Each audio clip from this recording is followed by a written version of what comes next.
ओम शांति। आदि रत्न chapter 23 part 1। दादी भोली। आपका लौकिक नाम देवी था। बाबा ने आपको अथक भव का वरदान दिया था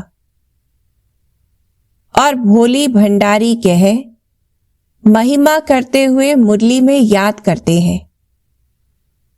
आप लौकिक में अनेक सितम सहन करती हुई बंधनों को तोड़कर अपनी छोटी बच्ची मीरा सहित यज्ञ के प्रारंभ काल में कराची में समर्पित हुई। पहले पहले आप छोटे बच्चों की संभाल के निमित्त बनी और बाद में बाबा ने भंडारे की पूरी जिम्मेवारी आपको सौंप दी, जिस जिम्मेवारी को आपने अंतिम श्वास तक सबको संतुष्ट करते हुए, सबकी दुआएं लेते हुए निभाया। आप 9 फरवरी 2007 को भौतिक देह त्याग अव्यक्त वतनवासी बन गई। ब्रह्मा कुमार भूपाल भाई भोली दादी के साथ के अनुभव इस प्रकार सुनाते हैं। मीठे प्यारे यज्ञ में भोली दादी का बहुत बड़ा महत्व रहा। बाबा उन्हें प्यार से भोली भंडारी कहते थे। नाम तो देवी था। दादी जानकी ने बताया था कि मैं और भोली दादी एक ही दिन समर्पित हुए। भोली दादी आदि रतन थी। बाबा ने उस आत्मा के गुणों को देखते हुए भंडारे की इतनी बड़ी जिम्मेवारी दी। मुझे भी करीब 40 साल उनके साथ रहने का भाग्य प्राप्त हुआ। आना सबसे पहले, जाना सबके बाद। विश्व किशोर दादा के अव्यक्त होने के 1-2 साल बाद हम भी यज्ञ में आए। बाहर के कारोबार में दादा चंद्रहास तथा दादा आनंद किशोर के साथ मैं तथा 1-2 भाई और भी रहते थे। मुझे भी विशेष सारी खरीदारी का, बाहर के कारोबार का चांस मिला। मेरा भोली दादी से बहुत कनेक्शन रहा।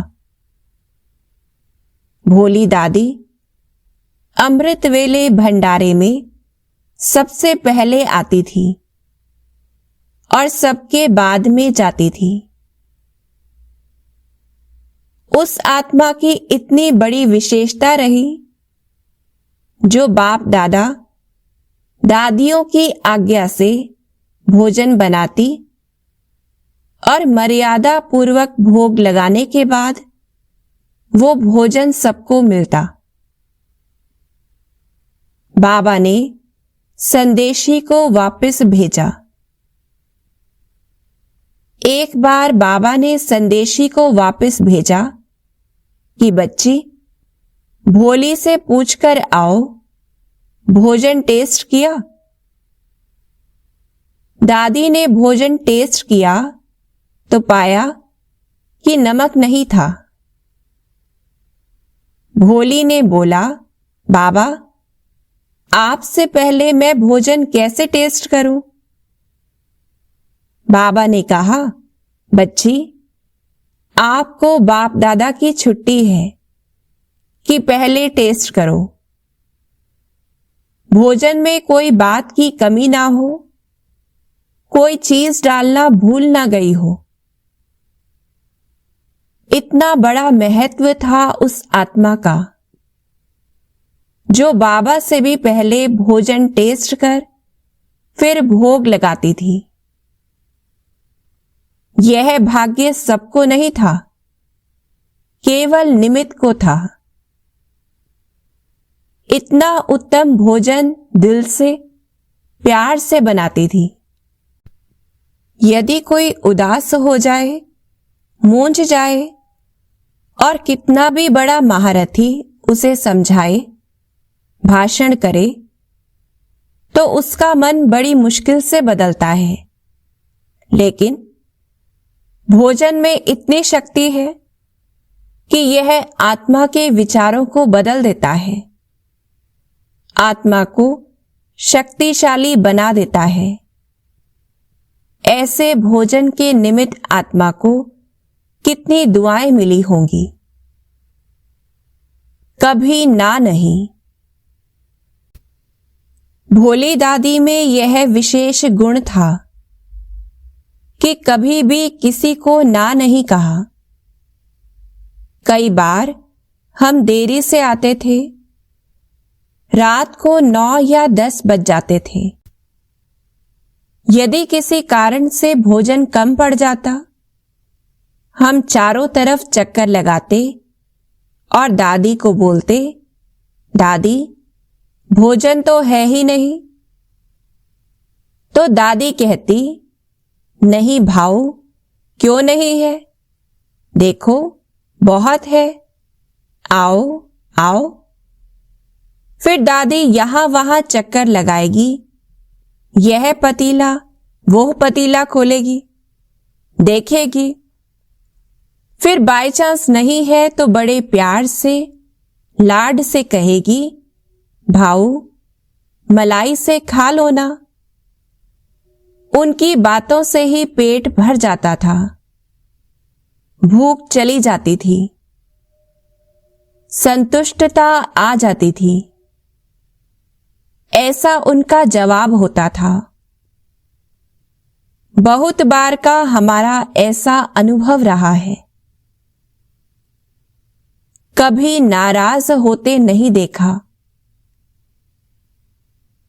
दादी अपना भोजन बिना नमक का रखती थी, छोटी डब्बी में।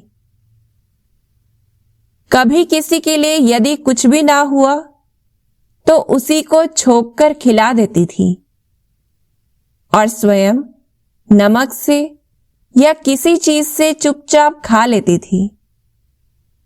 किसी को कहती नहीं थी। मैंने कभी उस आत्मा को नाराज होते नहीं देखा। सेवाधारी भाई सभी चले जाते थे, कोई नहीं रहता था, फिर भी वो अकेली बैठी रहती थी, लास्ट घड़ी तक संतुष्ट करती थी। कोई भी कार्यक्रम हो, दादी दीदियों से पूछकर बहुत तरीके से, बड़ी सफाई से सब कार्य करती थी। भोजन की कमी नहीं होने दी। उनके साथ एक बहन और थी, सती भोली। देखो, बाबा ने नाम भी भोली रखा। कोई बहुत पढ़ा लिखा, होशियार, बुद्धिमान हो, ऐसा भी कामयाब नहीं होता ना। जिसका नाम भोली भंडारी रखा, उसकी कितनी बड़ी महानता होगी। भोली थी मन और दिल से साफ, बुद्धि वाली नहीं, दिल वाली थी। शुरू शुरू में 3 कमरे का भंडारा था, छोटा सा। उस जमाने में बरसात भी बहुत होती थी,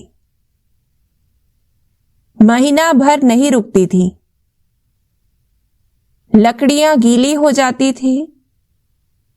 रात को 2 बजे चूल्हे पर रखते थे, धीमे धीमे रात की बची आग से सूखती थी। तब जाकर वो थोड़ी थोड़ी जलती थी। उनसे भोजन बनता था।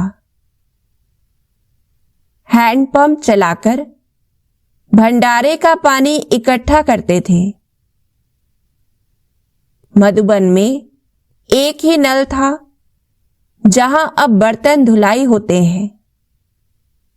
वहां से भोली दादी अपने लिए बाल्टी भरकर ले जाती थी। कोई सेवाधारी नहीं। एक बार मैंने कहा, दादी मैं ले जाता हूं। बोली, नहीं, बाबा बोलते हैं सेवा नहीं लेनी। वह खुद कितनी सेवा करती थी। तो दादी को मैं देखता था वहां से बाल्टी भरकर पुराने बाबा के भवन में छोटे से कमरे में जहां रहती थी वहां ले जाती थी। दादी का दिन भर का पौना टाइम भंडारे में गुजरता था। जब भंडारा काला हो जाता था, महीने 2 महीने बाद सफाई करते थे। ऐसे कम साधनों के समय में दादी ने बहुत मीठा प्यारा पाठ बजाया। भोजन की कभी कमी नहीं होने दी। मन इच्छित फल सबको मिलता। पहले पहले हमारे पास बैलगाड़ी होती थी। सामान तो बैलगाड़ी में जाता था और लोग पैदल जाते थे। धीरे धीरे हमने किराए की गाड़ी लेना शुरू किया। सब्जियां नीचे से ऊपर जाती थी। जब सब्जियां पहुंचती थी, बड़े प्यार से चेक करती थी, बनाती थी। दादी ने कभी इस कारण अभाव नहीं होने दिया कि आज लकड़ी नहीं है, सेवाधारी नहीं है। कोई नहीं होता तो खुद ही लग जाती, पर समय पर भोजन तैयार मिलता। पार्टियां भी आती जाती थी। सबको संतुष्ट करके भेजती थी। मन इच्छित फल सबको मिलता था। कभी भी तबीयत खराब हो जाती थी तो भी अपनी छोटी सी पीढ़ी पर आकर बैठ जाती थी। हम कहते थे, दादी आपकी तबीयत खराब है। कहती थी, नहीं, बाबा बैठा है। बुखार में भी बैठ जाती थी। उस आत्मा ने खराब तबीयत में भी किसी से सेवा नहीं ली। मुझे उससे बहुत प्यार है, क्योंकि लौकिक मां ने तो 17-18 वर्ष पालना की, पर भोली दादी ने तो 40 वर्ष पालना की। असली मां तो हमारी यही भोली दादी थी, जिसने पाल पोस कर इतना बड़ा किया। हमारा टाइम ऐसा ही होता था बाहर जाने का। देरी से आना, सवेरे सवेरे जाना। जब सूचना होती थी तो भोजन अलग से रखती थी। अच्छा भोजन देती थी। पूछती थी, भाऊ क्या ले जाओगे आज? दादा चंद्रहास, दादा विश्व किशोर सबसे पूछकर अच्छा बनाकर प्रोग्राम प्रमाण देती थी। उस समय सेंटर तो थे नहीं। टिफिन में 2-3 टाइम का भोजन भी ले जाना होता था। आज तो हर 50 किलोमीटर पर सेंटर है। पानी, भोजन सब मिलता है। उस समय नहीं होता था। विश्व किशोर दादा को भी हमने 1-2 बार देखा। पाली जाते थे। उनके पास किट थी। भोली दादी उसमें चावल, दाल, नमक, मिर्च सब कुछ रख देती थी और बताती थी, यदि भोजन में लेट हो जाओ तो इसमें यह ऐसे ऐसे डालकर खिचड़ी बन जाएगी। बाद में दीदी ने वो किट हमें दिया। एक दाना भी व्यर्थ नहीं। भोली दादी एक दाना भी व्यर्थ नहीं जाने देती थी। रात की रोटी बचती थी, सेलमानी बनाती थी। बची हुई हर चीज को संभाल कर रखती थी। भोली दादी बाबा की आज्ञा प्रमाण पार्टियों को प्रोग्राम देती थी भोजन बनाने का। मान लो दिल्ली की पार्टी को भोजन की सेवा मिली। वो अपने तरीके से और पसंद से भोजन बनाते थे, पर दादी सबके भोजन को इस तरह सेट कर देती कि दिल्ली वालों का बनाया भोजन महाराष्ट्र वालों को भी पसंद आए। अन्न का दाना भी कभी फेंका हो मैंने कभी देखा नहीं।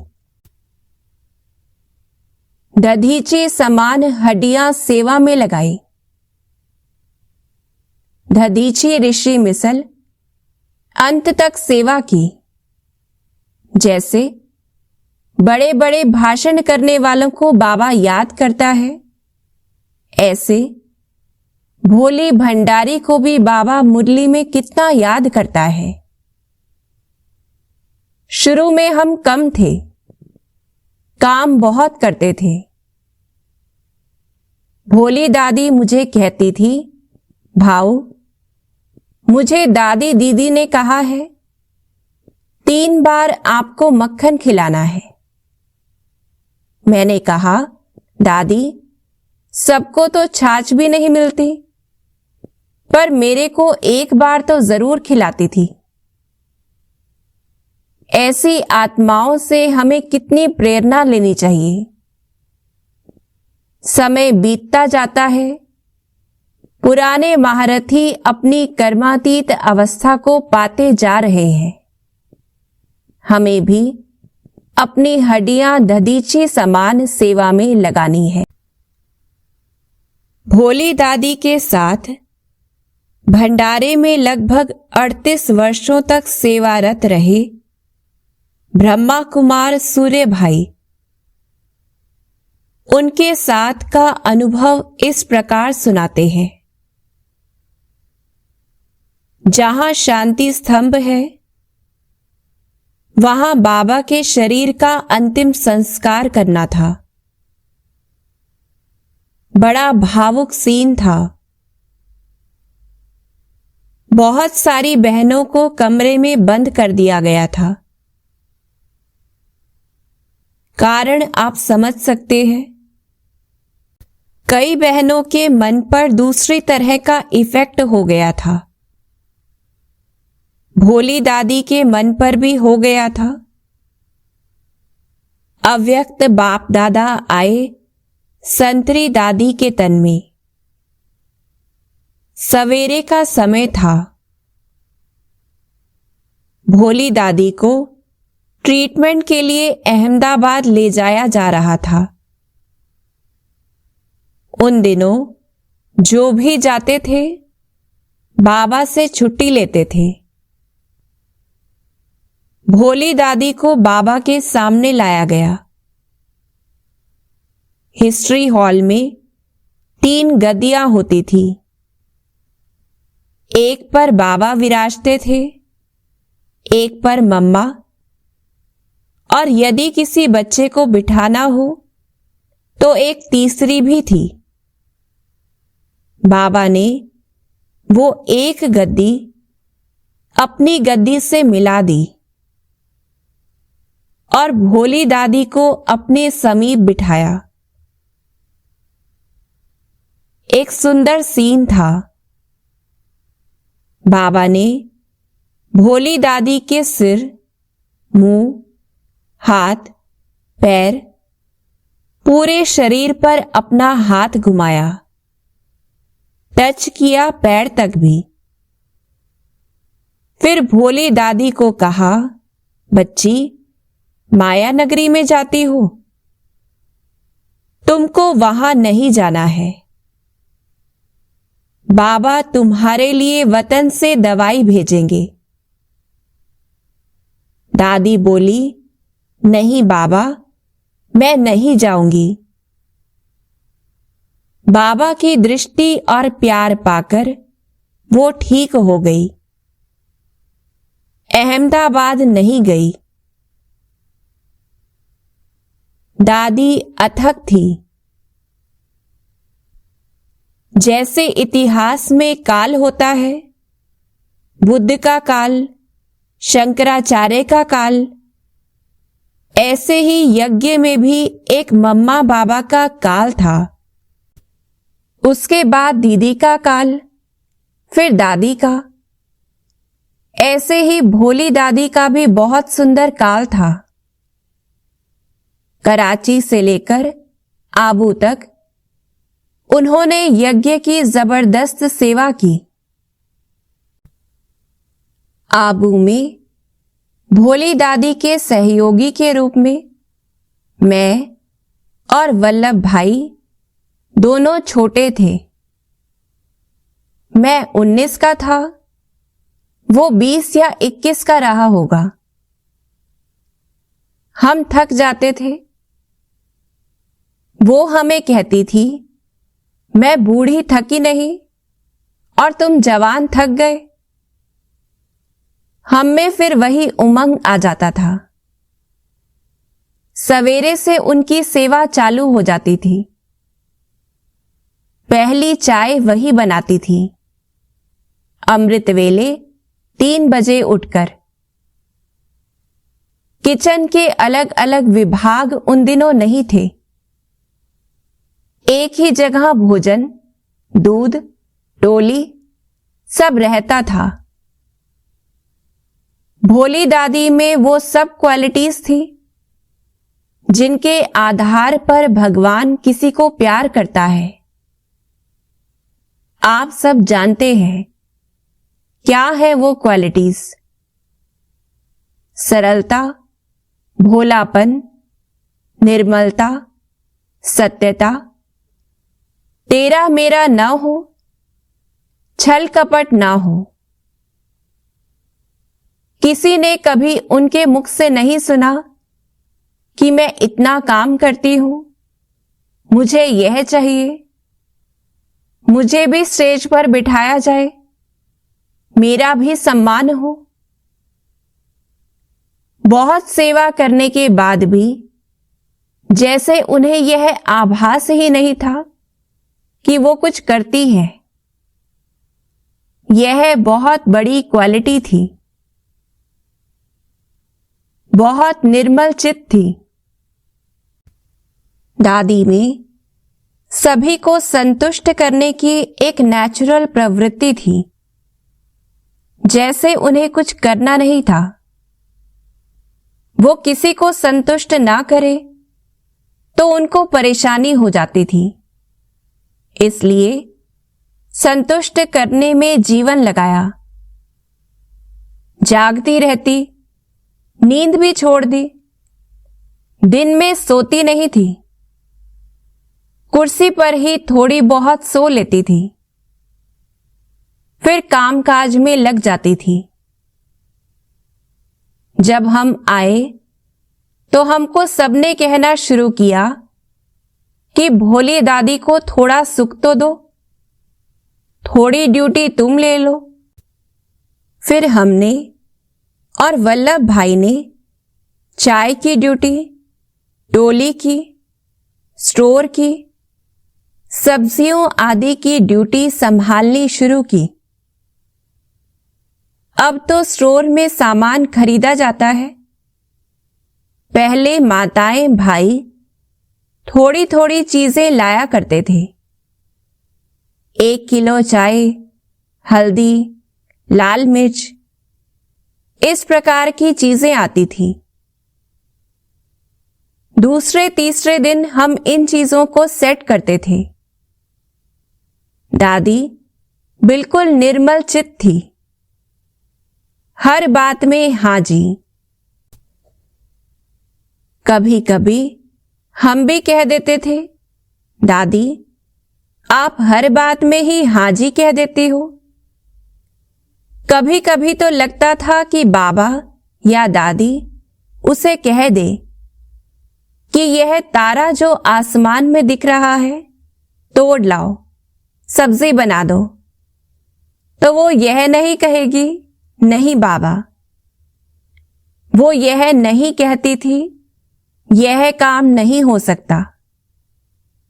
और हम जानते हैं जब हम हाँ जी करते हैं तो बाबा अपनी शक्तियां हमें दे देता है। हाँ जी का परिणाम यह होता है कि भगवान का प्यार भी और शक्तियां भी हमारी तरफ खींची चली आती हैं। किसी से सेवा नहीं ली। एक बार भोली दादी ने कहा, बाबा मैं तो और सेवा करती नहीं हूं ज्ञान देने की। बाबा ने कहा, बच्ची तुम निश्चिंत रहो, सेवा के सब्जेक्ट में तुम्हारे 100 मार्क्स हैं, तुम्हें कुछ और करने की जरूरत नहीं। धारणाएं भी ऐसी थी उनकी। 2 शब्द उनके मुख पर सदा रहते थे, एक किसी से सेवा नहीं लो और किसी को दुख नहीं दो। सेवा नहीं लो यह अंत तक देखा गया। चंद्रिका बहन जो नर्स रही वह सुना रही थी। अहमदाबाद ले जाने का प्रोग्राम बना। 1-2 माता या भाई को सेवा के लिए तैयार कर रहे थे। इतने में विदाई हो गई। तो जैसे जाते हुए भी किसी की सेवा नहीं ली। बहुत अच्छा रिकॉर्ड है यह। बाबा बहुत प्यार करते थे उनसे। देह त्याग के 4 दिन पहले उनको किचन में बैठे देखकर, जो कि उस समय सो गई थी और मैंने जगाया नहीं, मैंने बाबा से बात की, बाबा कितना अच्छा हो, यह यहां बैठी बैठी चली जाए, आप बुला लो। आपका इस आत्मा से बहुत प्यार है, इस आत्मा का आपसे बहुत प्यार है। जाना तो सबको है, पर बिना कष्ट दिए चली गई। इतना अच्छा पाठ बजाया। हाँ जी के कारण सदा भंडारे भरपूर रहे। साकार बाबा उनको बहुत प्यार करते थे। बाबा से मिलने जाती थी। किचन का विशेष कपड़ा पहनती थी। वो मैला हो जाता था तो बाबा के कमरे के बाहर ही खड़ी होकर बाबा से कुछ पूछती थी। बाबा कहते थे, क्यों बच्ची बाहर ही खड़ी हो, अंदर आओ। कहती थी, बाबा मेरा वस्त्र गंदा है। बाबा कहते थे, नहीं नहीं आओ। जैसे माँ बाप बैठे हैं, बच्चा मैला कुचैला कैसा भी हो, जूतों समेत भी उठा लेते हैं। तो बाबा भी तो मात पिता है। कहते थे, नहीं बच्ची आगे आओ। और वही बाबा उससे गले मिल लेते थे। हालांकि उसके कपड़ों में किचन के धुएं की बदबू, क्योंकि लकड़ी जलती थी तो वह हो जाती थी। पर बाबा भी बाप है, बहुत प्यार था उनसे।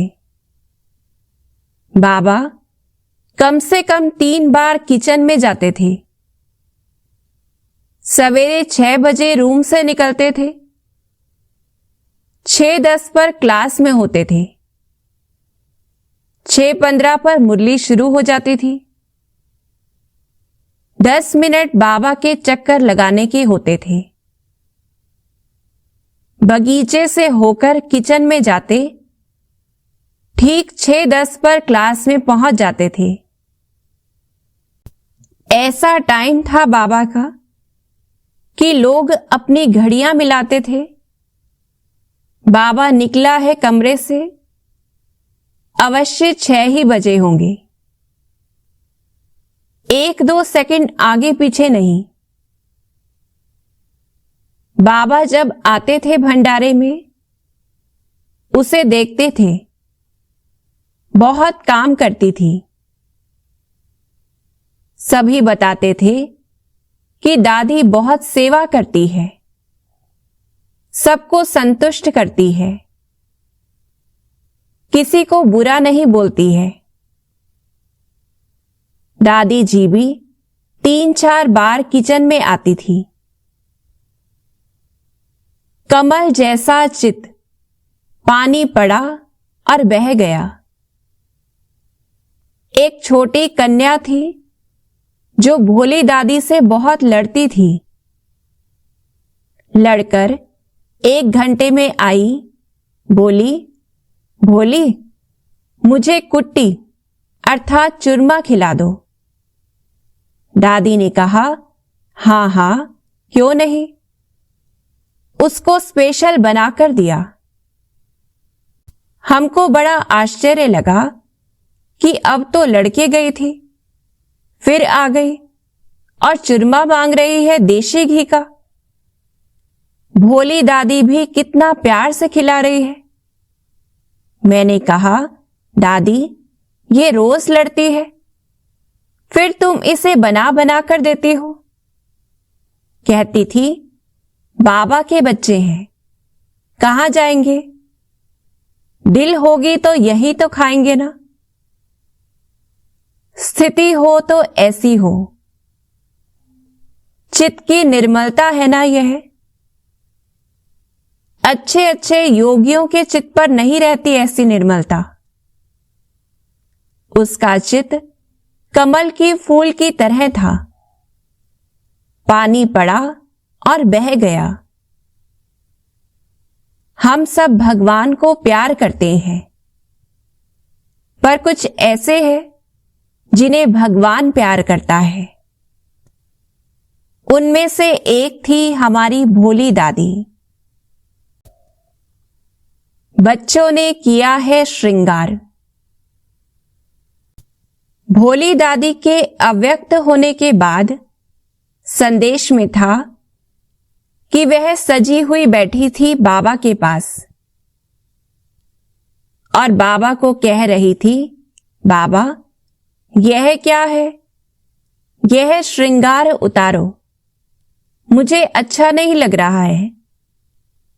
बाबा ने कहा, यह श्रृंगार बाबा ने नहीं किया है, ये जो नीचे बच्चे हैं ना, वो स्नेह, प्यार, भावनाएं, दुआएं दे रहे हैं, यह वो श्रृंगार है। फिर दिखाया कि बाबा उसे अपने बाजू में बिठा रहे थे, तो बोली, नहीं बाबा, मैं आपकी आंखों के सामने बैठूंगी, यहां थोड़े मैं आपको देख सकूंगी। फिर बाबा उनको भोग खिलाने लगे तो कहा, नहीं बाबा, मैं पहले आपको खिलाऊंगी। बाबा ने कहा, नहीं बच्ची, अब तो आप बाबा के निमंत्रण पर आई हो यहां, इसलिए बाबा आपको खिलाएंगे। फिर बाबा ने उनको खिलाया और उन्होंने बाबा को खिलाया।